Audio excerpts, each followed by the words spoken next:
அன்பானவர்களே, அன்பு வணக்கங்கள். அதிகாலை நேரத்தில் நடக்கின்ற அதிசயங்கள், அற்புதங்கள் என்னென்ன என்பதை இன்றைய விஞ்ஞானம், அறிவியல் மிக தெளிவாக கண்டுபிடித்து எடுத்து கூறியிருக்கிறார்கள்.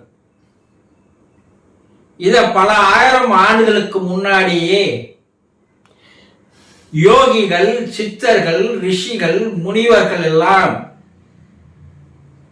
அந்த நேரத்தில் நடக்கின்ற விஷயங்கள் என்னென்ன, அந்த நேரத்திற்கும் மனிதனுக்குள்ளே நடக்கின்ற அற்புதங்கள் என்ன என்பதை பல ஆயிரம் ஆண்டுகளுக்கு முன்னாடியே தெளிவாக எடுத்து கூறி சென்றிருக்கிறார்கள். நமக்கு அது மேலெல்லாம் அக்கறை கிடையாது, அதை தெரிஞ்சுக்கணுன்ற ஆர்வமும் கிடையாது. ஏதோ ஒரு வேகத்துல வாழ்க்கையை வாழ்ந்து கொண்டிருக்கிறோம். ஆனா சித்தர்கள் சொன்னதில் எவ்வளவு உண்மைகள் இருக்கிறது என்பதை இன்று லண்டன் பல்கலைக்கழகம் பல்வேறு ஆராய்ச்சிகளுக்கு அப்பால் இவ்வளவு விஷயங்கள் இருக்கிறதா என்பதை தெளிவாக எடுத்து வெளியே கூறியிருக்கிறார்கள். அப்படி என்னதாங்க நடக்குது? நம் நாட்டு ரிஷிகளும், முனிவர்களும், யோகிகளும், சித்தர்களும் 3 மணிக்கு எழுந்து கொள்கின்ற பழக்கத்தை வாழ்க்கையிலே தொடர்ந்து கடைபிடித்தார்கள். ஆனால் தான் அவர்களுக்கு பல்வேறு ஆற்றல்கள், திறமைகள், சித்து வேலைகள், அற்புதங்கள் எல்லாம் கைகூடி வந்தன. அப்ப என்னங்க அந்த நேரத்தில் நடக்குது? என்ன, காலை அதிகாலை நேரம் என்பது பிரம்ம முகூர்த்தம் என்று சொல்வார். ஒரு முகூர்த்தம் என்றால் 1.5 மணி நேரம். கல்யாணத்துக்கு முகூர்த்தம்னு சொல்றோம் இல்லையா? 3, 4, 4, 6, 6, 7, இப்படி 1.5 மணி நேரம் கணக்கு வைத்தது ஒரு முகூர்த்தம் என்று பெயர். இந்த முகூர்த்தம், பிரம்ம முகூர்த்தம் என்பது மிக சரியாக 3:30 5 மணிக்குள் நடக்கின்ற விஷயங்கள். இத சித்தர்கள் இன்னொன்னு சொல்றாங்க, உஷா காலம் என்று சொல்கிறார்கள். இது ஒரு அற்புதமான நேரம். அமிர்த தாரையானது கீழே பூமியை நோக்கி இறங்கி வந்து மனிதர்களோடு, உயிரினங்களோடு ஒன்று சேர்கின்ற, இணைகின்ற ஒரு நேரம். இறைவன் மனிதர்களோடு வந்து சேர்கின்ற, கலக்கின்ற, இணைகின்ற ஒரு அற்புதமான நேரம் அந்த நேரம். ஆனால் தான் அவர்கள் பிரம்ம முகூர்த்தம் என்று பெயர் வச்சாங்க. இந்த 3 5 மணிக்குள் மிக சரியாக துல்லியமாக 3:40 என்று கண்டுபிடித்திருக்கிறார்கள். ஆனா சித்தர்கள் 3 மணிக்கே எழுந்து கொள்வார்கள். அப்ப அந்த நேரத்தில் என்னதான் நடக்குது?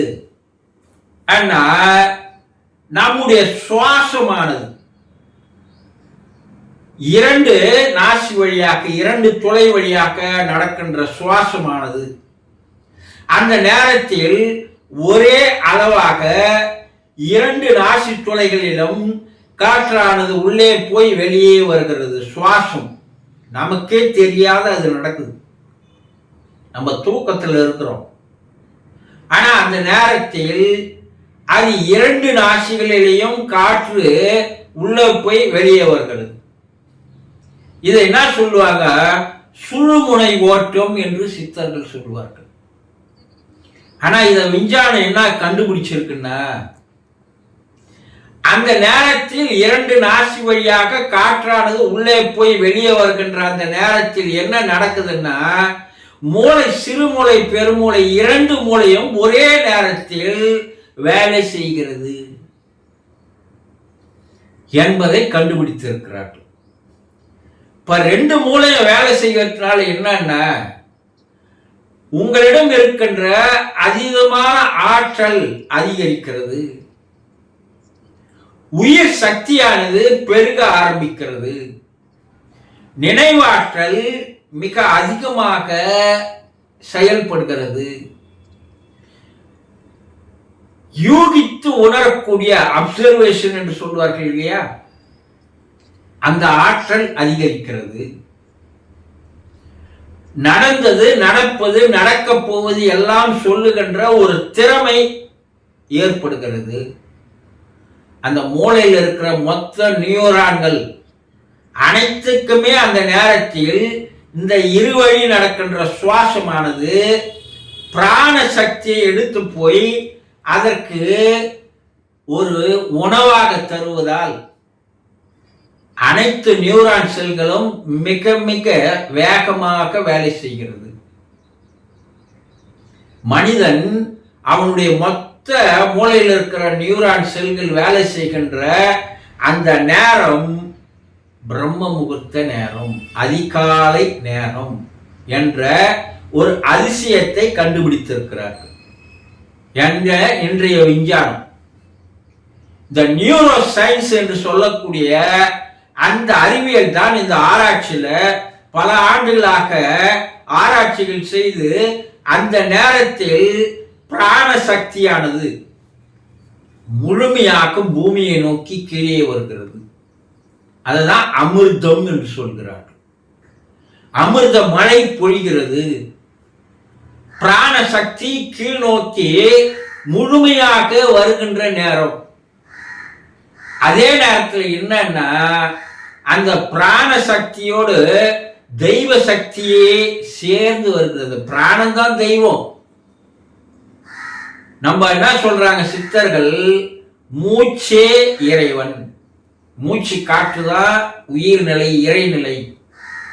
அந்த நேரத்தில் அந்த இறை சக்தியானது முழுமையாக கீழ் நோக்கி வருகின்ற வேளையில் அதை வாங்கிக் கொள்ளுகின்ற மனிதன், அந்த சக்தி தன்னுடைய உடலிலே வந்து சேருகின்ற அளவிற்கு தன்னை தயார்படுத்திக் கொள்ளுகின்ற மனிதனுக்கு முழுமையாக அந்த சக்தியானது வந்து சேர்கிறது. அப்ப அவனுடைய உடல் ஆரோக்கியம், மன அமைதி, ஒரு சந்தோஷமான நிலை அவனுக்கு கிடைக்கிறது. உடலோ நல்ல புத்துணர்வு பெறுகிறது. இரத்த ஓட்டமானது உடல் முழுவதும் சுத்தமான இரத்த ஓட்டமானது செயல்படுகிறது. அதனால உடல் ஆரோக்கியம் ஏற்படுகிறது.